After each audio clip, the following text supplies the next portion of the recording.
The Veil of Slavery, Tracking the Figure of the Unsovereign. Jared Sexton. Abstract. This article addresses the relationship between anti-racism and decolonization in the North American context. It argues that the logic of decolonization movements for indigenous sovereignty and against the settler states of Canada and the USA overlap the discursive field of contemporary post-racialism in ways that circumvent the challenges and possibilities offered by Black radicalism in the historic instance. After engaging recent theoretical literature on settler colonialism, it is suggested that the freedom drive that abolishes slavery unsettles both colonial and decolonial forms of sovereign determination.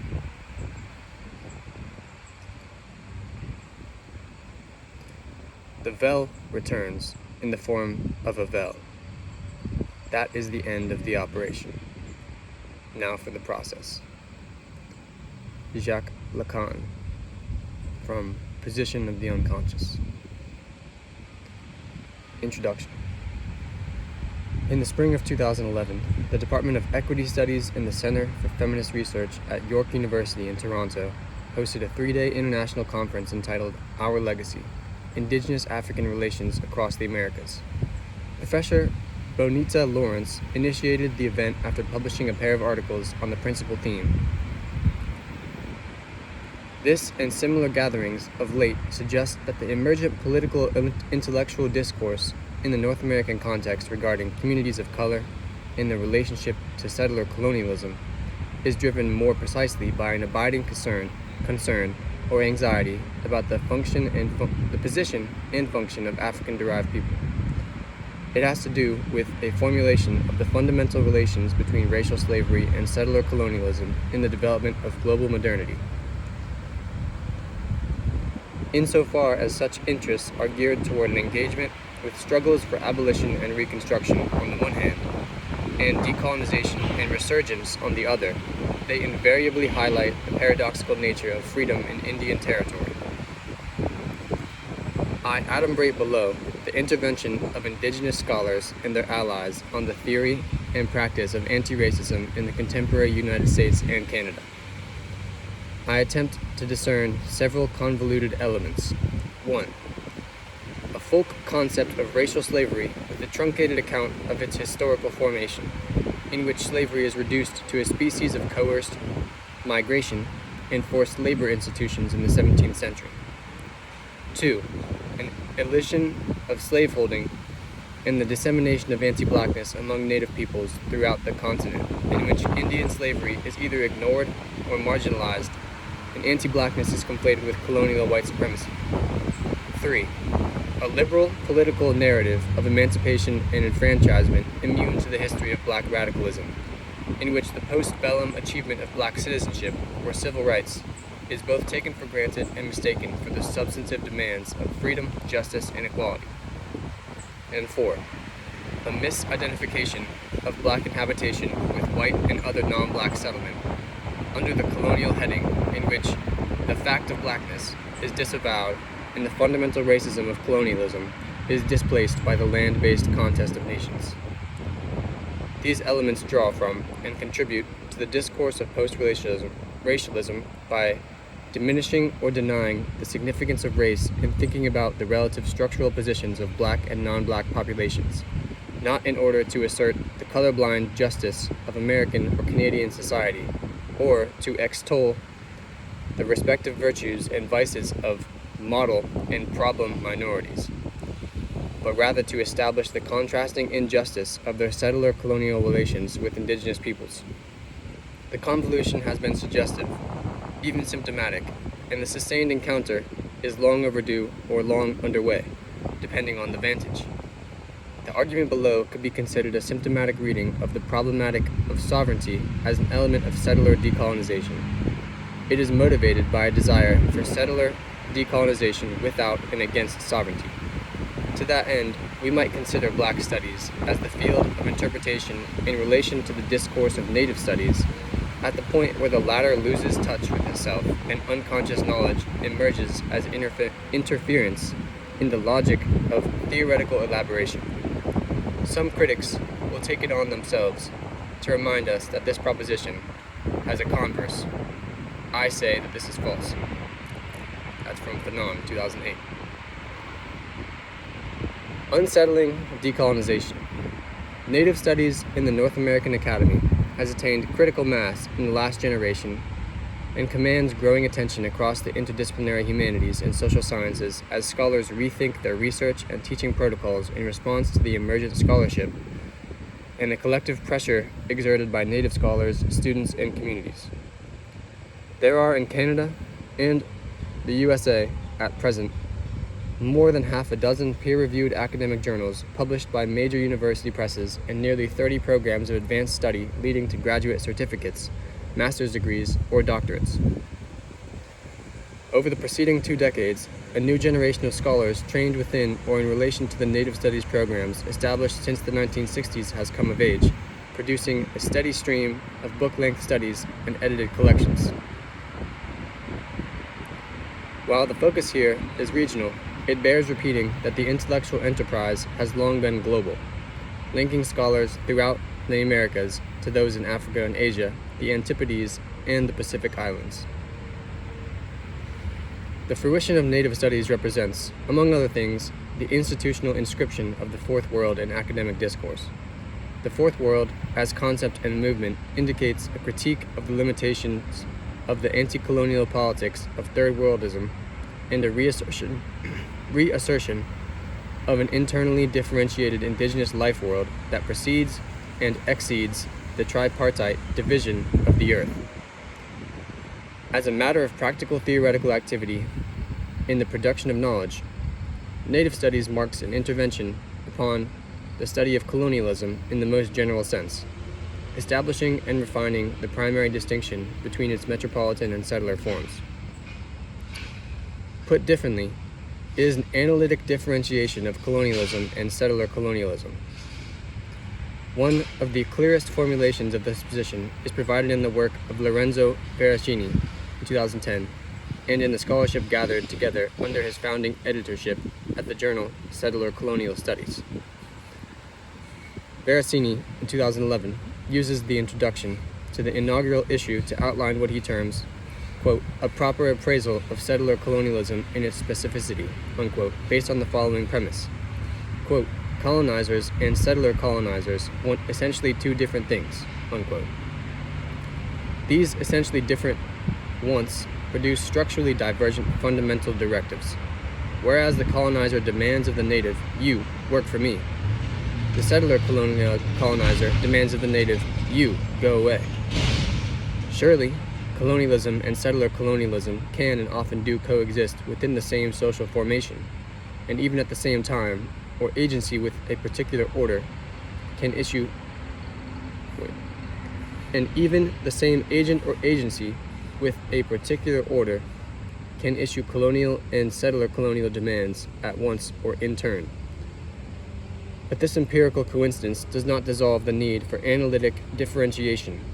More to the point, if the divergent spatio-temporal and relational logics of colonialism and settler colonialism cannot be fully comprehended, then the respective political intellectual projects of decolonization and settler decolonization cannot be broached. Veracini establishes that settler colonialism has been theoretically subsumed beneath the conceptual rubric of colonialism. As a result, the historical and geographical parameters of colonization become truncated, and the political dimensions of the former situation and long-standing ongoing resistance to it become illegible. For instance, the racial logic of colonialism tends to insist on permanent and unbridgeable differences between the colonizer and the colonized, to borrow the title of Albert Memmi's famous 1957 text. Accordingly, the preoccupation of the colonial order falls upon the segregation and exclusion of the native population from the mainstream institutions of the colony, except for token positions of quasi-authority in order to continue the colonizer's domination, a relation that Jean-Paul Sartre described in his introduction to Memmi's treatise as a, quote, relentless reciprocity, unquote, 2003. This fundamental division between the colonizer and the colonized is pursued in the historic instance through the production and reproduction of racial difference. Fanon, 2004. The colonial paradigm preserves the colonizer and the colonized as categories of racial difference and maintains the populations in that state, even when relations of production for the political and libidinal economies of colonialism request or require the deployment of genocidal violence.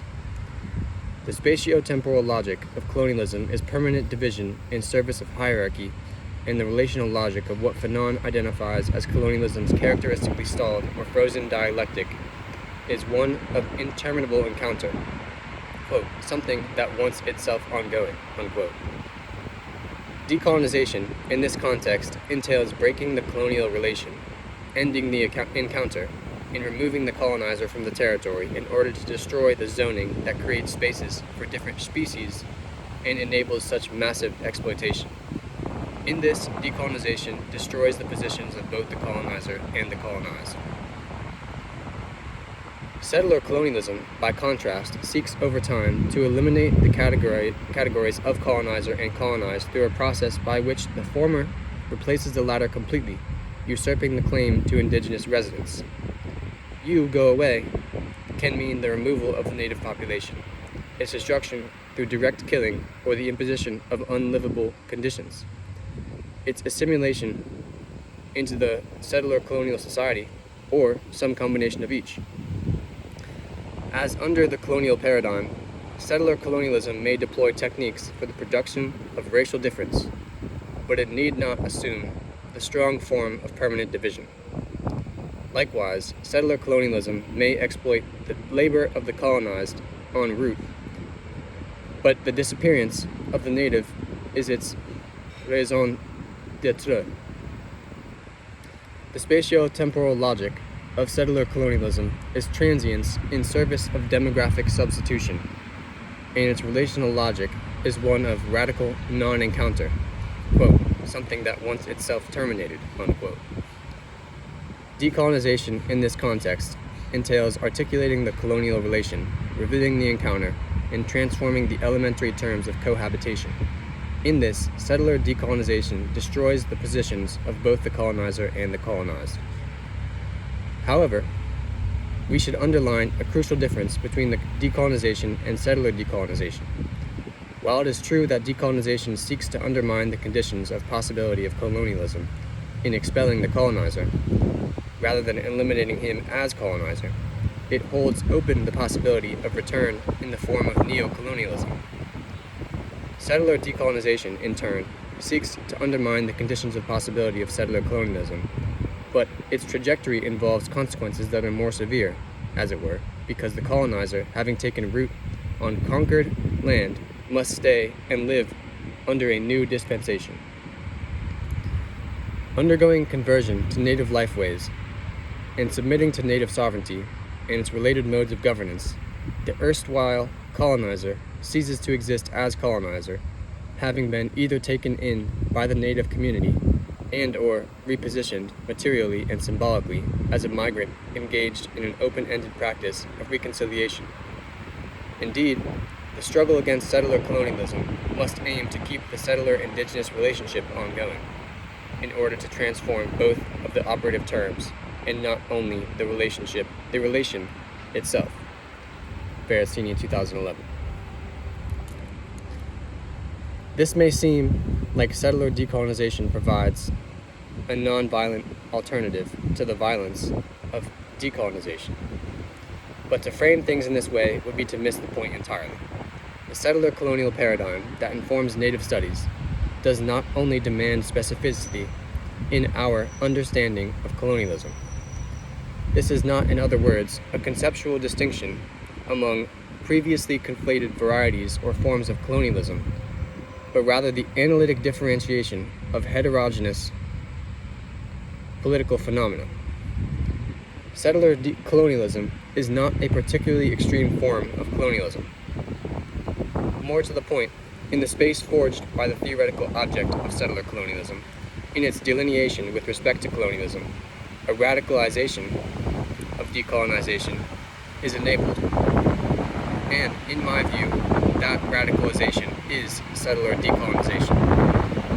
As a result of discrepant material conditions, settler decolonization must needs not only, like decolonization, reclaim land and resources, assert the sovereignty of the indigenous people, protect or renew decolonial forms of collective life, and establish or re-establish decolonial forms of governance, but also, unlike decolonization, pursue the settler and undercut the very basis of his capacity and even his desire to rule.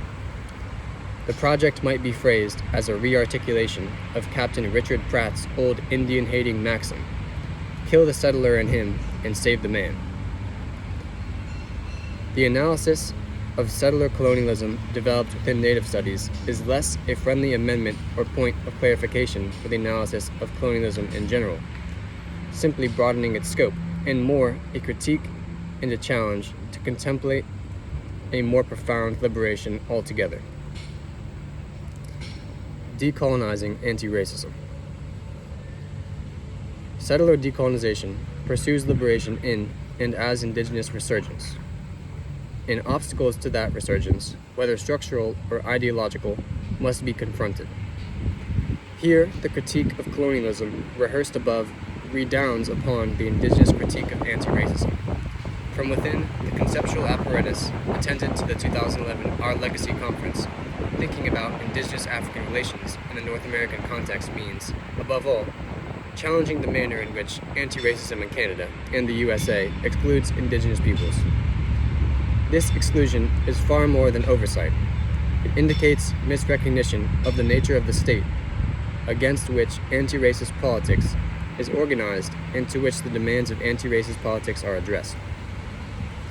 Because Canada and the USA are settler colonial states, any progressive reform of relations with non-native black populations, at best, fails to disrupt that prior settler colonial situation, and at worst serves to entrench its power and further conceal its basic facts.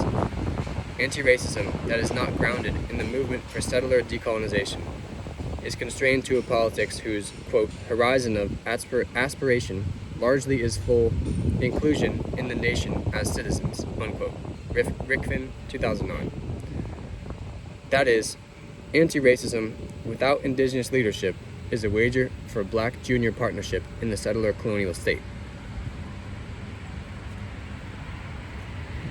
Bonita Lawrence and Enakshi Dua in 2005 are clear on several interrelated points to this end. First, any dialogue between anti-racism theorists, activists, and indigenous scholars communities requires talking on indigenous terms, unquote. Second, anti-racism must find a way, quote, to place anti-racist agendas within the context of sovereignty and restoration of land, unquote. A practice that requires learning, quote, how to write, research, and teach in ways that account for indigenous realities as foundational, unquote. Third, the, quote, pluralistic method of presenting diverse views, unquote, must yield to a, quote, synthesis, unquote, that takes on, quote, indigenous epistemological frameworks and values, unquote. For these authors, this is the way by which African Americans, in the hemispheric sense of the Americas, can transform themselves from settlers to allies in the interests of a deeper solidarity. Amadahi and Lawrence, 2009. Let me add that I find no problem with the synthetic gesture that rejects the, quote, pluralistic method of presenting diverse views, unquote. The impetus behind the demand for black people to adopt indigenous ontology, epistemology, and ethics, to speak on indigenous terms, and to situate their politics within the context of sovereignty, is consistent with the movement for settler decolonization described above. In other words, settler decolonization sees in anti-racism the same pitfalls it sees in decolonization. Both leave the colonizer intact, and may even rely upon his continued existence for matters of recognition and redistribution. This point goes some way in explaining why there is a strong current within Native studies cautioning its audience, to avoid emulating black political struggle insofar as it is restricted to anti-racist aims. The advice offered to Native people and the critique and challenge posed to non-Native Black people or to Black people pursuing decolonization elsewhere are recto and verso of a single axiom. Quote, emancipatory potential, unquote, is to be found in the possibility of the return of a land-based existence, unquote. Waziatawin, 2012. Democratizing the settler colony as belatedly enfranchised citizens and subjects, or simply creating distance between colonizer and colonized without canceling both terms, is to forfeit the possibility of genuine freedom for all while contributing to the destruction of quote, the lands, waters, and ecosystems upon which Native people and ultimately all life must survive, unquote. Hence, quote, to acknowledge that we all share the same land base and yet to question the differential terms on which it is occupied is to become aware of the colonial project that is taking place around us, unquote. Lawrence and Dua, 2005. In the broadest sense, the problem is posed as the difference between an indigenous and exogenous relation to the land. A problem of the terms of occupation. This frames the question of land as a question of sovereignty, wherein native sovereignty is a precondition for, or element of, the maintenance or renaissance of native ways of relating to the land. Surely, denial of sovereignty imperils native ways of relating, but sovereignty does not thereby guarantee this way will be followed. This is why much discussion within Native studies is dedicated to thinking critically about what Waziatawin 2012 terms, quote, the continued co-optation of our people into civilization's fallacies and destructive habits, unquote.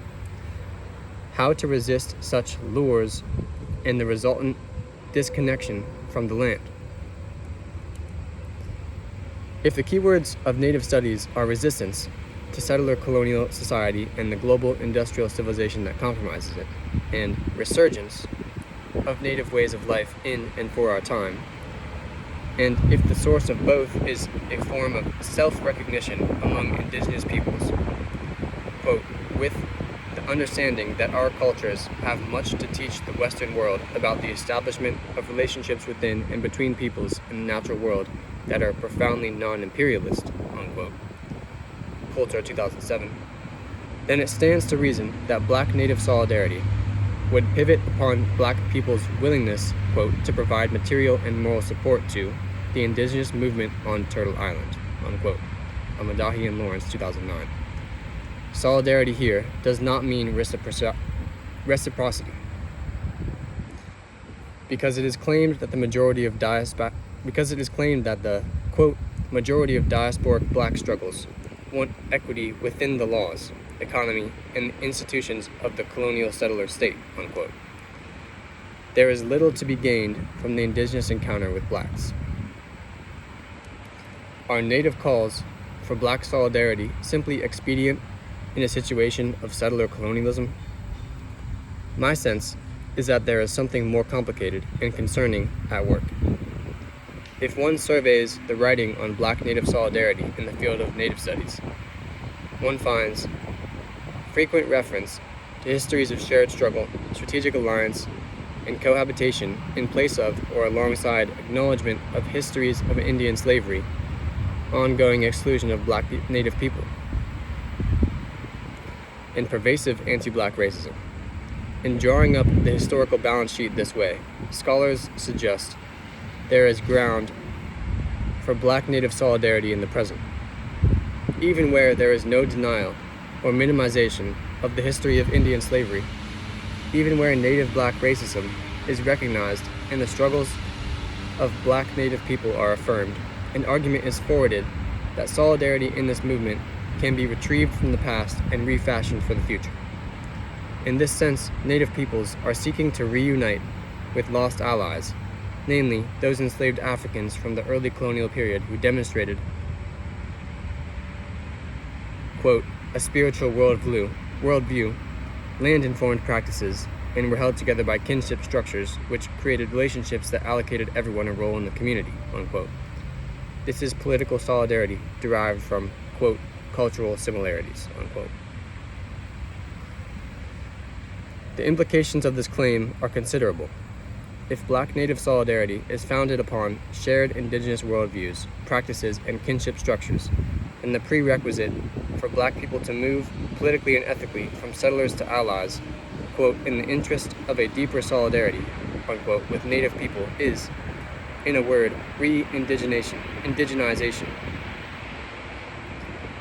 In so doing, Black people on the North American scene not only become politically relevant to settler decolonization, but also, en route, redress, quote, the true horror of slavery, unquote, the loss of culture.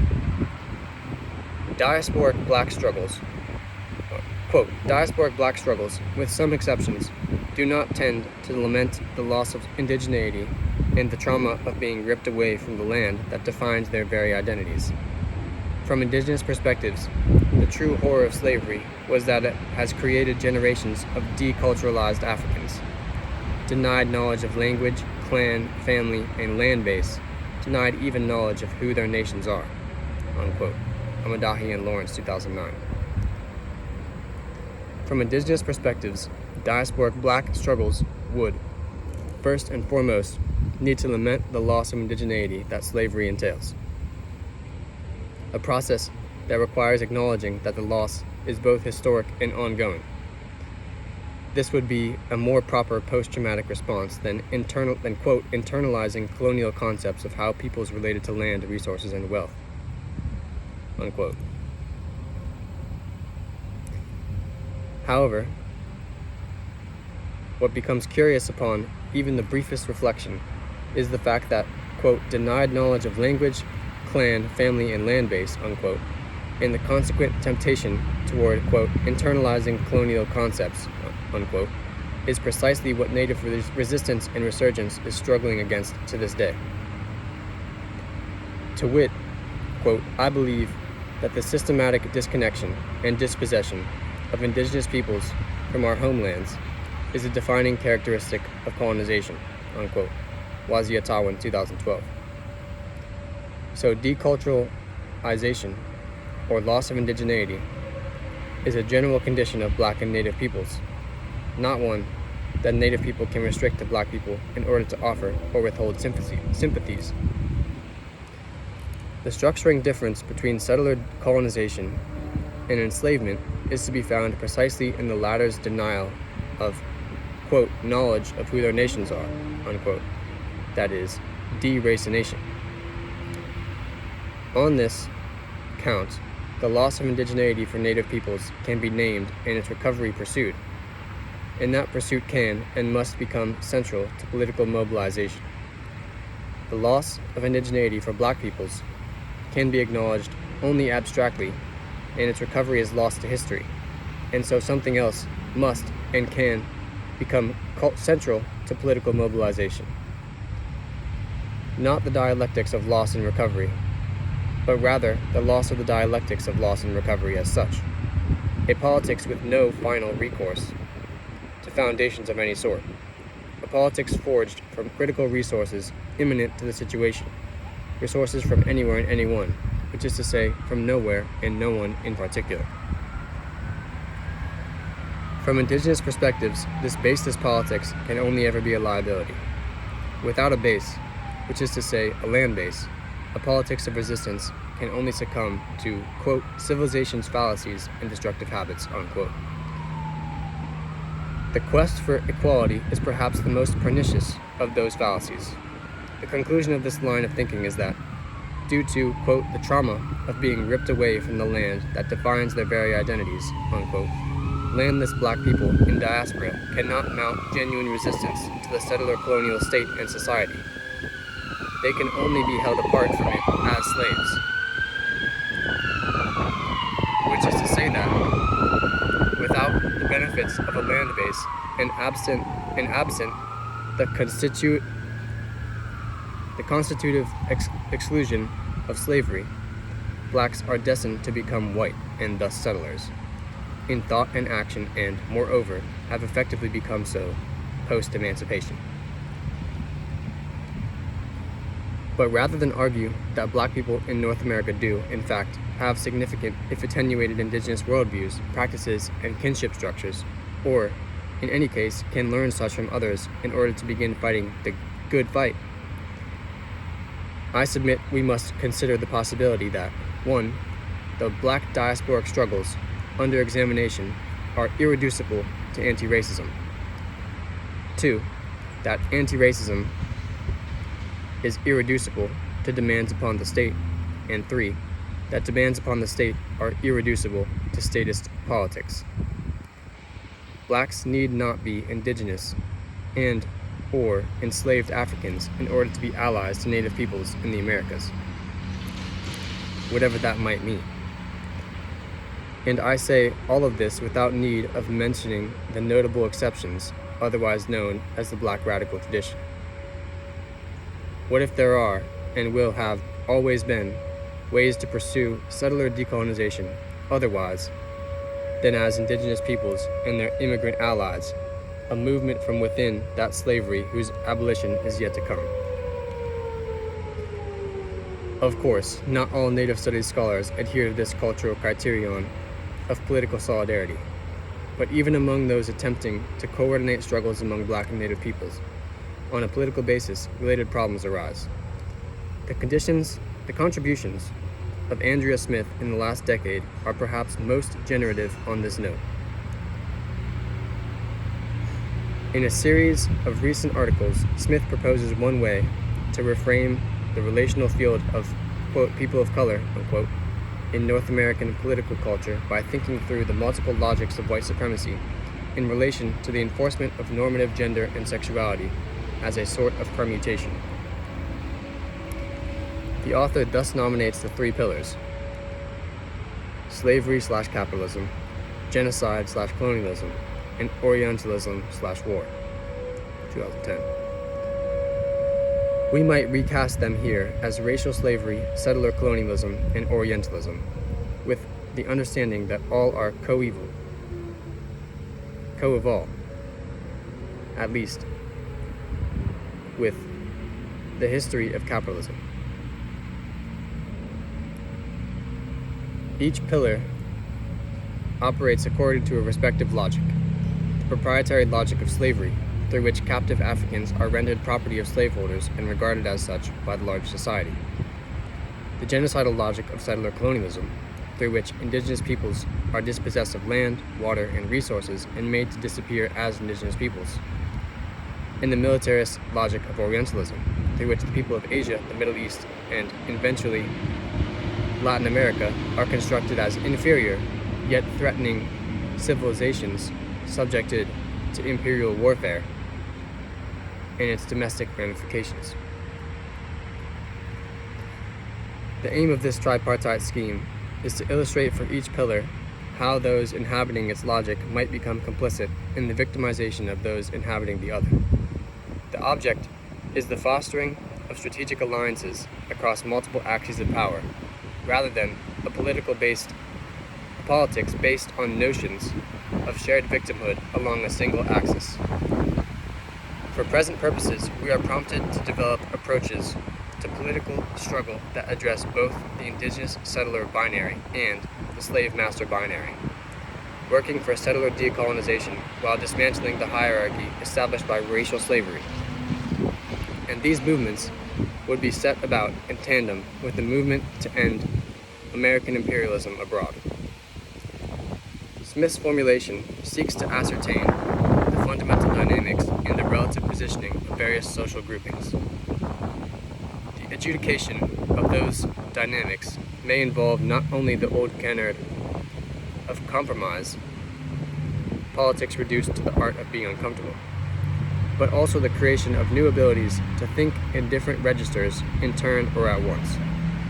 To this end, we might focus on actually building the political power to create an alternative system to the heteropatriarchal white supremacist settler colonial state. Smith, 2012. While the three pillars model seeks to typify and diagram interrelated logics, it makes no explicit attempt at analytical synthesis or integrated political strategy.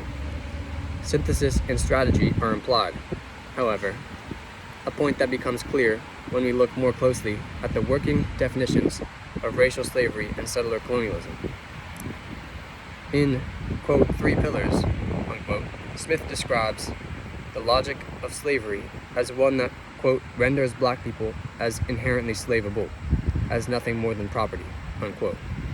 She goes on to situate slavery as the anchor of capitalism, but in a peculiar way. Quote, that is, the capitalist system ultimately commodifies all workers. One's own person becomes a commodity that one must sell in the labor market, while the profits of one's work are taken by someone else. To keep this capitalist system in place, which ultimately commodifies most people, the logic of slavery applies a racial hierarchy to this system. This racial hierarchy tells people that as long as you are not black, you have the opportunity to escape the commodification of capitalism. This helps people who are not black to accept their lot in life, because they can feel that at least they are not at the very bottom of the racial hierarchy. At least they are not property. At least they are not slaveable. Unquote. Smith, 2006.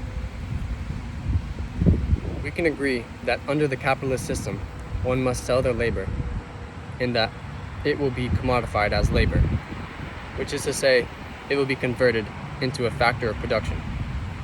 We can agree that under the capitalist system, the surplus value of social labor, not the bourgeois notion of individual work, is appropriated by the owners of the means of production and converted into profit. That is the basic structure of labor exploitation under capital. We must object, however, that labor exploitation is a commodification of one's own person, or that the capitalist system, quote, ultimately commodifies most people, unquote. If this were true, then slavery, as the conversion of person into property, would simply be an extreme form of labor exploitation.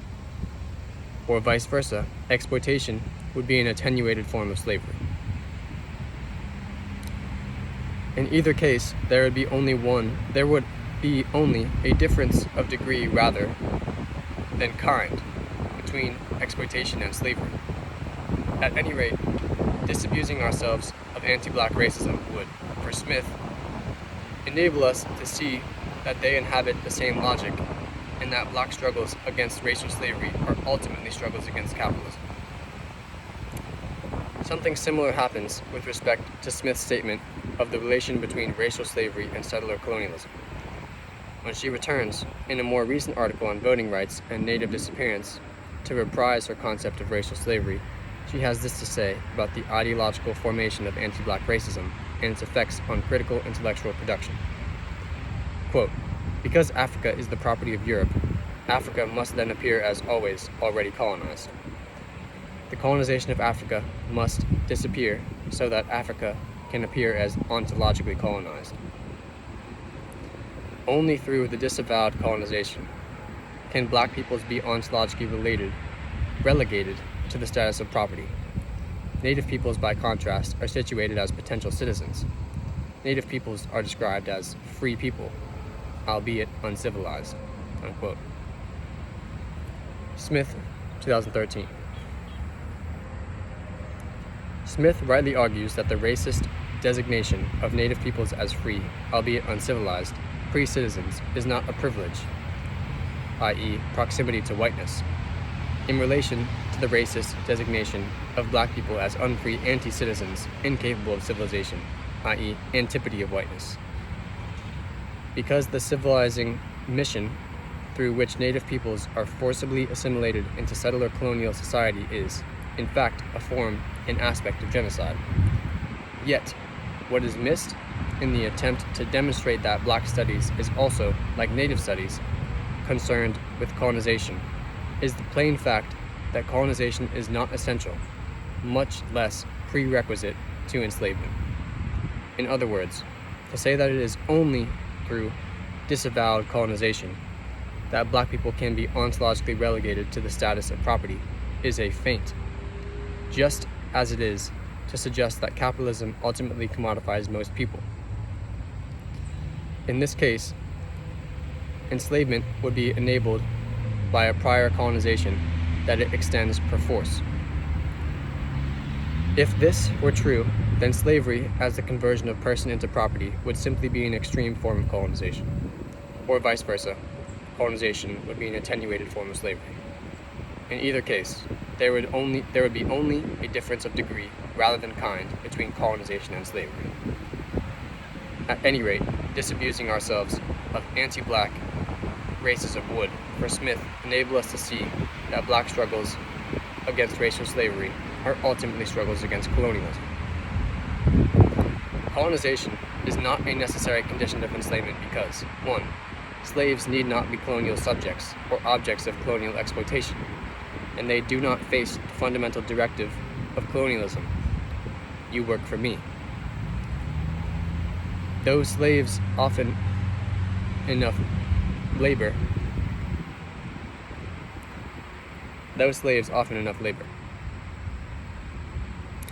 And 2, slaves need not be settler colonial subjects or objects of settler colonial genocide, since they did not face the fundamental directive, you go away. Though slaves often enough are driven from their native land. But the crucial problem with this formulation of the relations between racial slavery, settler colonialism, and capitalism, leaving aside any problems with the pillar of Orientalism, has to do with the drive to confound the position of blacks in order to describe them as exploited and colonized degree 0. Regarding the latter, Smith writes, Africa is the property of Europe. Africa rather than the African.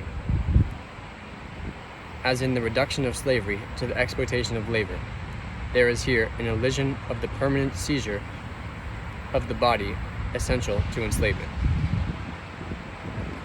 What can be done by a captive body? Anything whatsoever.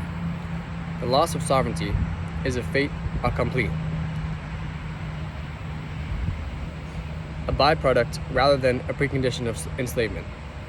Genocide is endemic to enslavement insofar as slavery bans, legally and politically, the reproduction of enslaved peoples as peoples, indigenous or otherwise, whether they are removed from their native land, subjected to direct killing, unlivable conditions, or forced assimilation, or they are kept in place, allowed to live, provided adequate means, or supported in their cultural practices. Native studies scholars misrecognize the true horror of slavery as deculturalization or the loss of sovereignty because they do not ask what slavery is in the most basic sense, its local and global histories, its legal and political structures, its social and economic functions, its psychosexual dynamics, and its philosophical consequences. Perhaps they do not want to know anything about it, as they evaluate it through the lens of their own loss and lament and redress it through the promise of their own political imagination. Slavery is not a loss that the self experiences of language, lineage, land, or labor, but rather the loss of any self that could experience such loss. Any politics based in resurgence or recovery is bound to regard the slave as, quote, the position of the unthought, unquote. Hartman and Wodeson, 2003. Abolishing sovereignty. There is by now a literature on the historical relations between black and native peoples in the Americas, including in the U.S. context, the award-winning work of Tia Miles, 2006-2010, and the signal contributions of Barbara Krauthammer, 2013. But Frank B. Wodeson III's Red, White, and Black may be the first sustained attempt to theorize at the highest level of abstraction the structural positions of European colonists, indigenous peoples, and African slaves in the New World encounter, and to think about how the conflicts and antagonisms that give rise to those positions in the historic instance establish the contemporary parameters of our political ontology. At this writing, Waterston's text has not been taken up in the field of Native Studies, despite dedicating fully 100 pages to addressing directly the machinations of settler colonialism and the history of genocide, and to critically reading a range of indigenous thinking on politics, cosmology, and sovereignty. This is not a brief in favor of Waterston's project as resolution or answer. The upshot of Red, White, and Black is a provocation to new critical discourse, and just such an invitation is offered midway, even as it acknowledges the grand impediment. Quote, what, we might ask, inhibits this analytic and political dream of a savage/slave encounter? Is it a matter of the native theorist's need to preserve the constituent elements of sovereignty? Or is there such a thing as savage negrophobia? Are the two related? Unquote. Waterston, 2010. We might understand something else about the historical relations between Black and Native peoples if we bear in mind that the dynamics of negrophobia are animated in part by a preoccupation with sovereignty. We have learned already that settler colonialism is governed by a genocidal commandment, and that, as a direct result, survival becomes central to indigenous movements for settler decolonization. We have also learned that sovereignty, even disarticulated from the state form, is the heading for thinking about this survival as a matter of politics.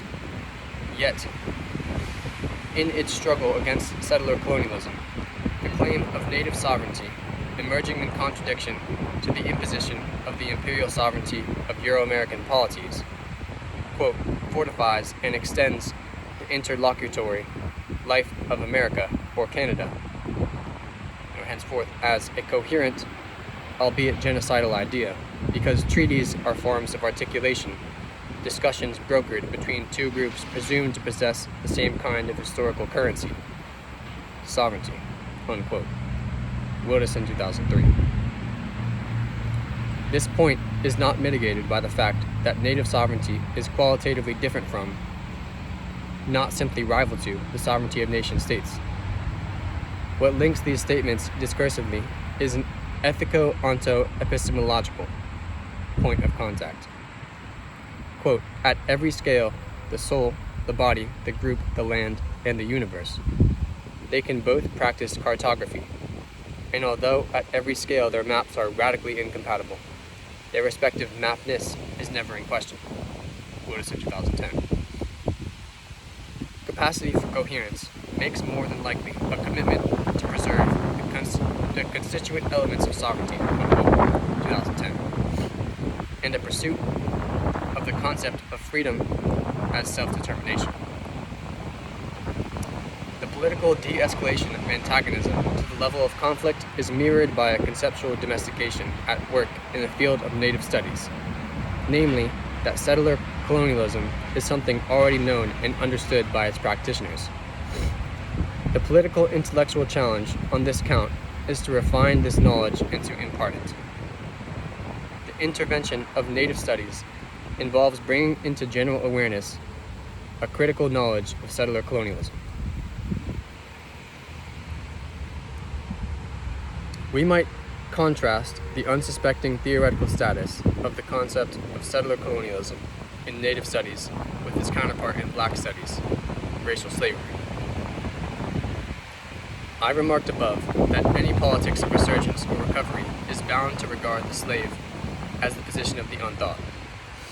This does not suggest, however, that Black studies is the field in which slavery is, finally, thought in an adequate way. The field of Black studies is as susceptible to a politics of resurgence or recovery as any other mode of critical inquiry, which is to say that the figure of the slave and the history of the emergence of the relational field called racial slavery remains the unthought ground of thought within Black studies as well. The difference provisionally between these enterprises is that whereas native studies sets out to be the alternative to history of settler colonialism and to pronounce the decolonial intervention, Black Studies dwells within an uninheritable, inescapable history and muses upon how that history intervenes upon its own field, providing a sort of untranscendable horizon for its discourse and imagination. The latter is an endeavor that teaches less through pedagogical instruction than through exemplary transmission. Rather than initiation into a form of living, emulation of a process of learning through the posing of a question, a procedure for study for Black study, or Black studies, wherever they may lead. Native studies scholars are right to insist upon a synthetic gesture that attempts to shift the terms of engagement. The problem lies at the level of thought at which the gesture is presented. The settler colonial studies critique of colonial studies must be repeated, this time with respect to settler colonialism itself, in a move that returns us to the body in relation to land, labor, language, lineage, and the capture and commodification of each. In order to ask the most pertinent questions about capacity, commitment, and concept. This might help not only to break down false dichotomies and perhaps pose a truer one, but also to reveal the ways that the study of slavery is already and of necessity the study of capitalism, colonialism, and settler colonialism, among other things, and that the struggle for abolition is already and of necessity the struggle for the promise of communism, decolonization, and settler decolonization, among other things. Slavery is the threshold of the political world. Abolition, the interminable radicalization of every radical movement. Slavery, as it were, precedes and prepares the way for colonialism, its forebear or fundament or support. Colonialism, as it were, the issue or heir of slavery, its outgrowth or edifice or monument. This is as true of the historic colonization of the Third World as it is the prior and ongoing settler colonization of the Fourth. Quote, "The modern world owes its very existence to slavery," unquote. Grandin, 2014. What could this impossible debt possibly entail? Not only the infrastructure of its global economy, but also the architecture of its theological and philosophical discourses, its legal and political institutions, its scientific and technological practices, indeed, the whole of its semantic field. Wilderson, 2010. A politics of abolition could never finally be politics of resurgence, recovery, or recuperation. It could only ever begin with degeneration, decline, or dissolution. Abolition is the interminable radicalization of every radical movement, but a radicalization through the perverse affirmation of deracination, an uprooting of the natal, the nation, and the notion, preventing any order of determination from taking root. A politics without claim, without demand even, or a politics whose demand is, quote, too radical to be formulated in advance of its deeds, unquote. Trulet, 2012. The field of Black studies consists in tracking the figure of the Unsovereign, Chandler, 2013, in order to meditate upon the paramount question, quote, what if the problem is sovereignty as such, unquote. Moten, 2013. Abolition, the political dream of Black studies, its unconscious thinking, consists in the affirmation of the unsovereign slave, the affectable, the derelict, the monstrous, the wretched, figures of an order altogether different from, even when they coincide or cohabit with, the colonized native. The occupied, the undocumented, the unprotected, the oppressed. Abolition is beyond the restoration of sovereignty, beyond the restoration of a lost commons through radical redistribution, everything for everyone. There is the unimaginable loss of that all too imaginable loss itself, nothing for no one. If the indigenous relation to land precedes and exceeds any regime of property, then the slave's inhabitation of the earth precedes and exceeds any prior relation to land, landlessness, and selflessness is the correlate. No ground for identity, no ground to stand on. Everyone has a claim to everything until no one has a claim to anything. No claim. This is not a politics of despair brought about by a failure to lament a loss, because it is not rooted in hope of winning. The flesh of the earth demands it, the landless inhabitation of selfless existence.